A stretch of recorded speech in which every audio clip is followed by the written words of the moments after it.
Welcome back সবাইকে নতুন আরেকটা ব্লগে। আমি অনিন্দিতা টেক্সাস থেকে। সবাই আপনারা নিশ্চয়ই ভালো আছেন।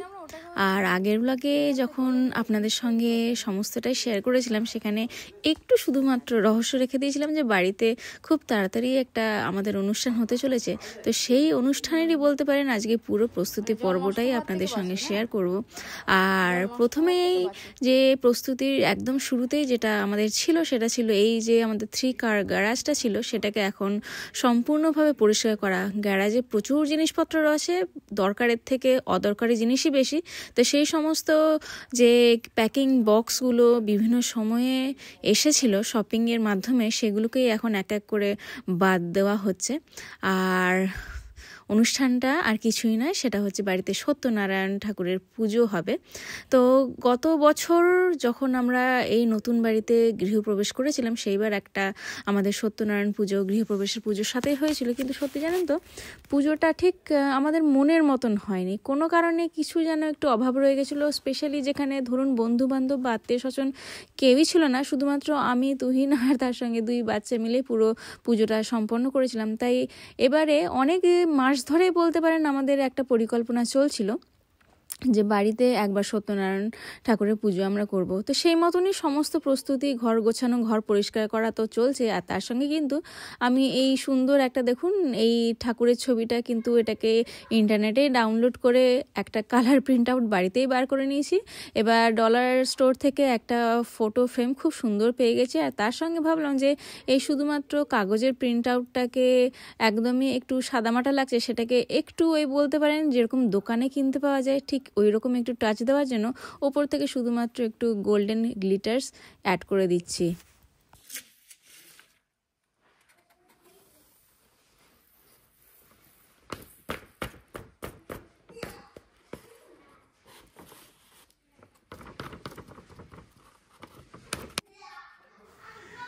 বেশ সুন্দর, একদম ঠিক মনে হচ্ছে দোকানে কেনা কোনো একটা ছবি। তো যাই হোক, ঠাকুর তো তৈরি হয়ে গেল। আর এদিকে রিনি আর রণ মিলে এখন খুব গুরুত্বপূর্ণ একটা কাজ করছে। যেহেতু বাড়িতে অনেকেই নিমন্ত্রিত রয়েছে, তো তাদেরকে ছোট্ট একটা করে রিটার্ন গিফটও আমরা প্যাক করছি। সত্যি বলতে জানেন তো, আমার ইচ্ছা ছিল যে একটু তুলসী গাছ, অরিজিনাল তুলসী গাছ সবাইকে দেওয়ার। কিন্তু অনেক জায়গাতে, নার্সারি থেকে শুরু করে মন্দিরে অনেক জায়গাতে খোঁজ করে দেখলাম যে ওই আমার 21-22 খানা দরকার ছিল টোটাল, অতগুলো তুলসী গাছ পাওয়া যাচ্ছে না। তাই শেষ পর্যন্ত কিন্তু এই ফেক প্লান্টেরই একটু আমাকে সাহায্য নিতেই হলো। আর এবারে শেষ মুহূর্তে ছিল ঘরটাকে একটু মাত্র গোছানো তো অন্যান্য কাজগুলো তুহিন করছিল, কিন্তু এই ঠাকুরের জায়গাটাকে ভাবলাম যে যখন বাড়িতে সমস্ত কিছু রয়েছে নতুন করে একটু সাজালে কেমন হয়। তো দেওয়ালি উপলক্ষে ওই ফুলগুলো সব বার করেছিলাম, আবার ঢুকিয়ে দিয়েছিলাম, কিন্তু আবার এই পুজোর জন্যই সমস্ত কিছু বার করা। আর এরপরে সাজানোর পরে আপনাদেরকে তারপরে দেখাবো ফাইনাল লুকটা। আর তার সঙ্গে প্রসাদ বলতে ঠাকুরের তো ফল, মিষ্টি প্রসাদ আর সিন্নি প্রসাদ যা হয় সেগুলো তো সেদিনেই দিনে দিনে তৈরি করে দেবো। কিন্তু আমি ভাবছি যে শুধুমাত্র ওই প্রসাদেই নয়, তাছাড়া যারা নিমন্ত্রিত আসবে আর কি, তাদের জন্য খাবারের, ডিনারের প্রপার ব্যবস্থাও কিন্তু আমরা করব। তো তার জন্য পুরোটাই বলতে পারেন ওই বাইরের রেস্টুরেন্ট থেকেই অর্ডার দেওয়া হয়েছে। শুধুমাত্র যে ডেজার্টটা, তার মধ্যে গাজরের হালুয়া আর তার সঙ্গে আমি একটু ভাবছি যে ম্যাঙ্গো কাস্টার্ড বানাবো, সেই দুটোই বাড়িতে তো করবো।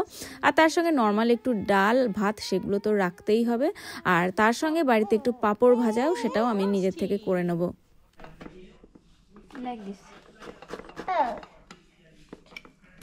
বাহ, খুব ভালো হচ্ছে তো।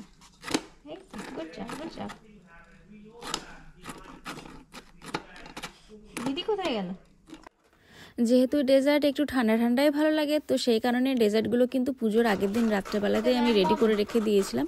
আর এরপরে আপনাদেরকে দেখায় পুজোর দিন সকাল থেকে যে ব্যবস্থাগুলো করেছিলাম। তো আগেই বললাম যে রান্নার মধ্যে শুধুমাত্র এই পাঁপড়টুকুই বাড়িতে যেটা ছিল ভেজেছিলাম, আর তার সঙ্গে তো ডাল ভাত বাড়িতেই করে নিয়েছিলাম আমি। আর বাদবাকি মেনুর মধ্যে যেটা ছিল সবই ভেজ ছিল, যেহেতু পুজো ভেজ তো হবে। যদিও কিন্তু রসুন পেঁয়াজের ব্যাপারটা কিন্তু অ্যাভয়েড করা যায়নি, কারণ এখানে রেস্টুরেন্টে ওই রসুন পেঁয়াজ ছাড়া একদম রান্নাটা হয় না। তো একদিক থেকে নিশ্চিন্ত ছিল, কারণ আমি ঠাকুরকে ভোগ ওগুলো দিইনি, ওগুলো শুধুমাত্র ওই যারা বাইরে নিমন্ত্রিত আসবে তাদের জন্য শুধুমাত্র অর্ডার দেওয়া হয়েছিল। তো যাই হোক, আমার এই যে ডেজার্টটা বলেছিলাম আগে, ম্যাঙ্গো কাস্টার্ডটা রেডি হয়ে গেছে। আর এবারে পুজোর জায়গাটা একটু মাত্র আলপনা দিলে কিন্তু আমার কাজ এখনকার মতন শেষ। আর ঠাকুরমশাই আসবেন সেই বিকেল 6:30টার সময়, কারণ পূর্ণিমা আজকে দুপুর থেকে কিন্তু এখানে লাগছে।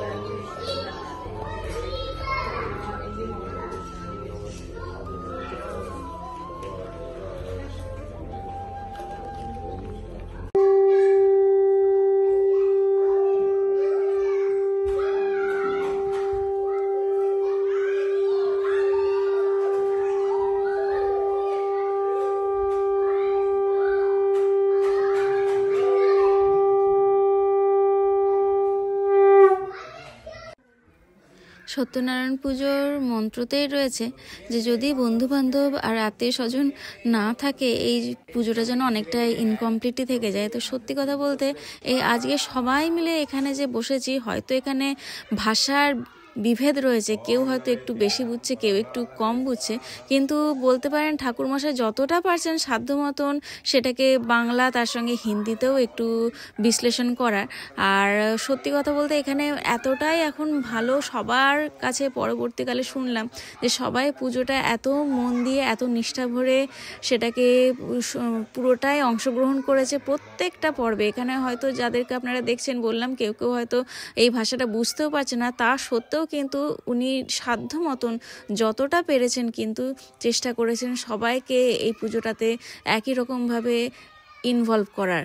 আর আমিও দেখলাম পরবর্তীকালে, আমার যখন নিজস্ব এক্সপিরিয়েন্স থেকে বলছে, অন্যান্য পুজোয় যায়, অন্যান্য বিশেষত যেখানে একটু বলতে পারেন ওই সাউথের ভাষা থাকে, তো সেই সময় সব জায়গায় গেলে না ভাষাটা বুঝতে পারি না বলে পুজোটা না অনেক সময় হয়তো একটু একঘেয়েই লাগে।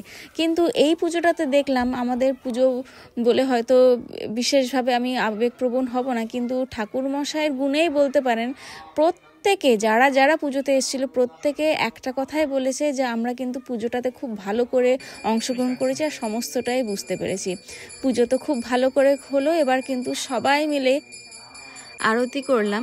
আর তার সঙ্গে আবার কিন্তু যে সত্যনারায়ণ ব্রতর 5টা অধ্যায় পড়তে হয় সেটা কিন্তু ইংলিশেই আমরা 5 জন এখান থেকে আমরা যারা রয়েছি এখানে মহিলারা, তারাই কিন্তু পুরো কথাটা আমরা পড়লাম। ঠাকুরমশাই সেই সুযোগটাও কিন্তু আমাদেরকে করে দিলেন।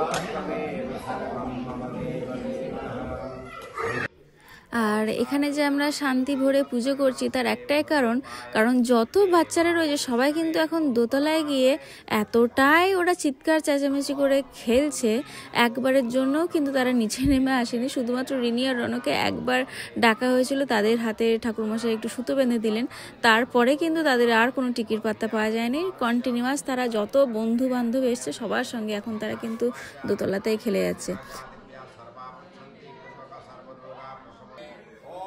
আর সত্যনারায়ণ পুজোর সঙ্গে একটু হোমের ব্যবস্থাও ঠাকুরমশাই করেছিলেন। তো ঠাকুরমশাইকে কাছে যতটা বলবো যে কম বলা যায় ততটাই ভালো। এনাকে হয়তো আপনারা অনেকেই যারা হোস্টেলে থাকেন চেনেন, আর যারা হোস্টেলের বাইরেও থাকেন তারাও হয়তো চিনে থাকবেন। আমাদের এখানে যে নতুন মন্দির প্রতিষ্ঠা হচ্ছে SDKKM, যেখানে হয়তো দুর্গাপুজোতে আমরা গেছিলাম, তার উপরে ব্লগও আছে, তারই প্রধান পুরোহিত তিনি বিষ্ণুপদ গোস্বামী।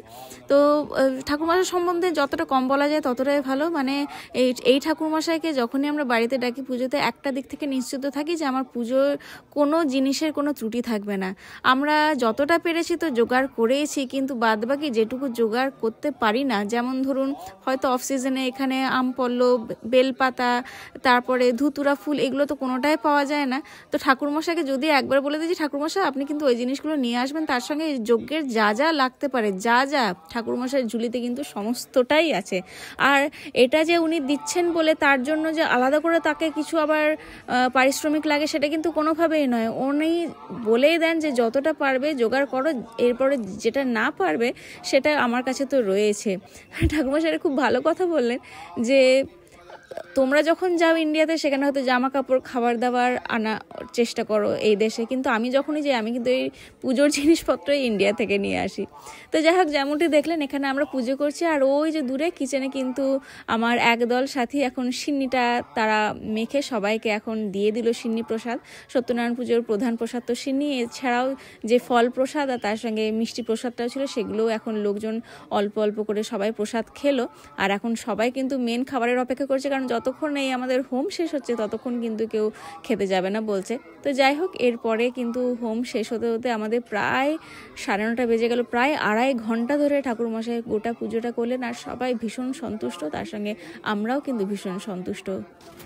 नमो विश्ववेश्वरायासिर्वमे सर्वदा पाहिमादेवी महालक्ष्मी नमस्ते।